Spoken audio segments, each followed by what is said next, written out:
नमस्कार मित्रों, शिक्षा संसार ऑनलाइन चैनल पे आप सभी का बहुत बहुत स्वागत है।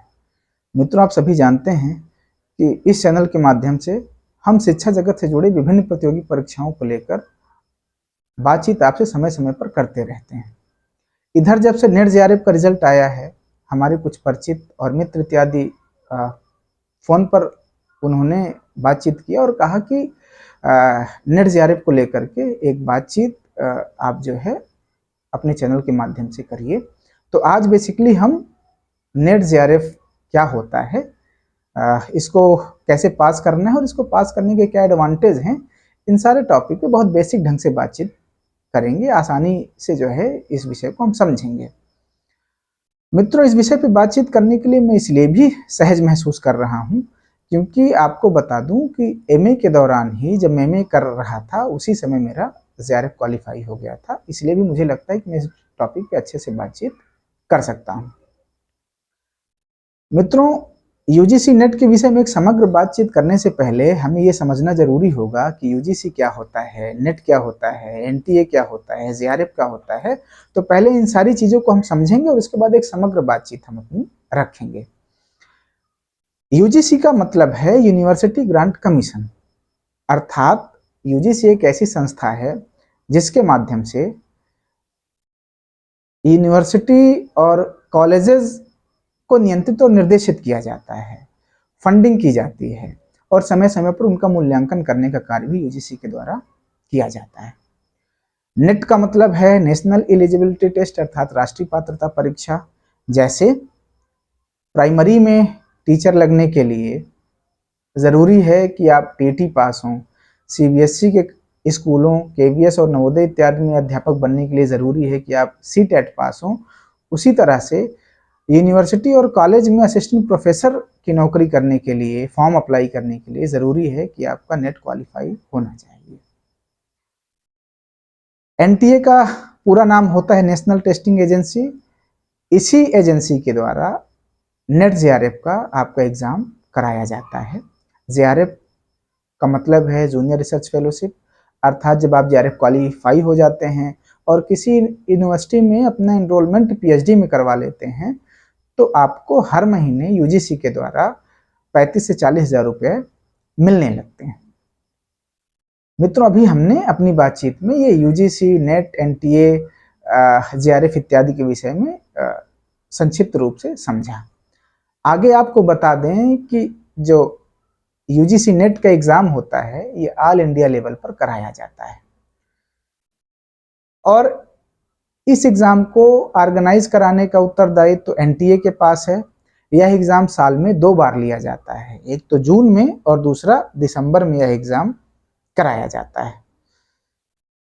मित्रों, आपको बता दें कि बहुत लोग इस भ्रम में रहते हैं कि शायद नेट और जेआरएफ अलग अलग होता होगा। हम जो नेट जेआरएफ का एग्जाम देते हैं उसका एक ही पेपर होता है। उसी पेपर में जो टॉपर होते हैं, लगभग 100 कैंडिडेट जो अपने सब्जेक्ट में टॉप करते हैं, उनको जेआरएफ के लिए क्वालिफाई कराया जाता है और उनसे जो कुछ कम नंबर पाते हैं, लगभग 1 से 1,500 लोग, उनको जो है नेट के लिए क्वालिफाई कराया जाता है। नेट और जेआरएफ दोनों पीएचडी कर सकते हैं, बशर्ते जेआरएफ को फेलोशिप मिलती है, नेट को फेलोशिप नहीं मिलती। हाँ, अगर नेट क्वालिफाइड कैंडिडेट किसी सेंट्रल यूनिवर्सिटी से पीएचडी करता है तो उसको भी फेलोशिप 12,000 लगभग दिया जाता है। मित्रों, जो जेआरएफ क्वालिफाई होते हैं उनको जेआरएफ अवार्ड लेटर और नेट का सर्टिफिकेट दोनों मिलता है। नेट का सर्टिफिकेट जब वो असिस्टेंट प्रोफेसर का एग्जाम देते हैं तो उसमें नेट का सर्टिफिकेट मेंशन किया जाता है और जब फेलोशिप के लिए अप्लाई करते हैं तो उसमें जेआरएफ अवार्ड लेटर का यूज होता है। जो लोग सिर्फ नेट क्वालिफाई होते हैं उनको जेआरएफ अवार्ड लेटर नहीं मिलता, वो सिर्फ असिस्टेंट प्रोफेसर का एग्जाम देने के लिए एलिजिबल हो जाते हैं। इस तरह से नेट और जेआरएफ में बेसिक अंतर ये है कि जो ऊपर ज़्यादा नंबर पाते हैं वो जेआरएफ होते हैं और जो कम नंबर पाते हैं वो नेट होते हैं। जेआरएफ को यूनिवर्सिटी से रिसर्च करने के दौरान अच्छी खासी 35 से 40 हज़ार रुपये फेलोशिप मिलती है, जबकि नेट यदि सेंट्रल यूनिवर्सिटी से पीएचडी करता है तो उसको लगभग 12,000 रुपये मिलता है। इससे ज़्यादा उसको नहीं मिलता, स्टेट यूनिवर्सिटी से करने पे वो भी उसको नहीं दिया जाता। मित्रों, ये तो नेट और जेआरएफ के विषय में एक संक्षिप्त बातचीत रही।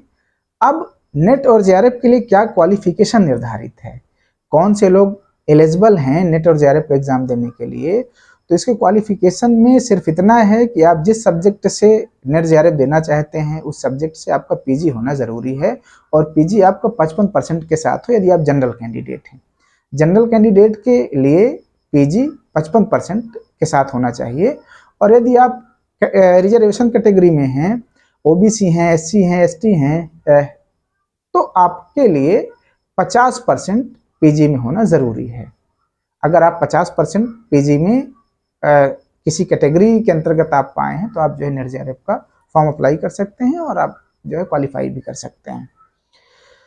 अगर जो है एज लिमिट की बातचीत की जाए तो एज लिमिट, जेआरएफ की जो एज लिमिट है वो जनरल कैंडिडेट के लिए 30 साल निर्धारित है, और अगर आप किसी कैटेगरी से हैं, ओबीसी हैं, एससी हैं, एसटी हैं, तो आप 35 साल तक जेआरएफ हो सकते हैं।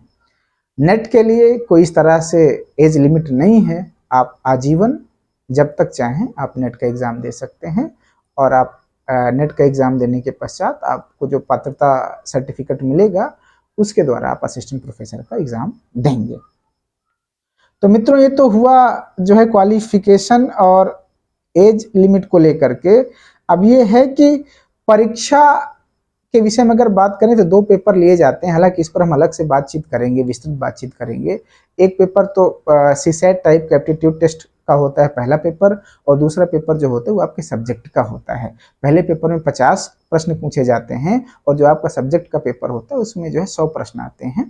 तो ये 2 पेपर बेसिकली लिया जाता है, और जो आपका पेपर होता है वो सीबीटी होता है, कंप्यूटर बेस्ड टेस्ट होता है, आपको सिस्टम पे बैठ के एग्जाम देना होगा। इस तरह से ये एक सामान्य बातचीत नेट जेआरएफ को लेकर के रही। मित्रों, अगर आप फॉर्म भरते हैं, जनरल कैंडिडेट हैं, तो आपका लगभग 1000 से 1100 रुपया लगेगा। ओबीसी कैंडिडेट हैं तो आपका 550 रुपया, या ईडब्ल्यूएस में भी हैं तो आपका 550 रुपया, और यदि आप किसी एससी एसटी कैटेगरी से बिलोंग करते हैं तो आपका जो है, या पीडब्ल्यूडी से हैं तो आपका लगभग 275 रुपया जो है फीस फॉर्म भरते समय लगता है। मित्रों, आज की इस वीडियो में एक ये संक्षिप्त बातचीत कि नेट जेआरएफ को लेकर हम क्या वास्तविक बात क्या है, नेट जेआरएफ क्या होता है, इसके लिए हमने एक संक्षिप्त बातचीत आप लोगों के सामने रखी। आगे इस कड़ी में हम नेट जेआरएफ को लेकर के उसके विषय में सारी बारीकियों को समझेंगे, और भी वीडियो इस टॉपिक पे हम बनाएंगे। आप लोग और क्या जानना चाहते हैं नेट जेआरएफ को लेकर के, पर्टिकुलर अगर कोई समस्या है आपकी तो आप उससे भी कमेंट के द्वारा उस समस्या को आप हमसे पूछ सकते हैं। आप आज की वीडियो में मित्रों इतना ही। नमस्कार। अगर हमारी बातचीत आपको सार्थक लगी हो, अच्छी लगी हो, तो आप हमारे चैनल को लाइक शेयर और सब्सक्राइब कर सकते हैं। नमस्कार मित्रों, धन्यवाद।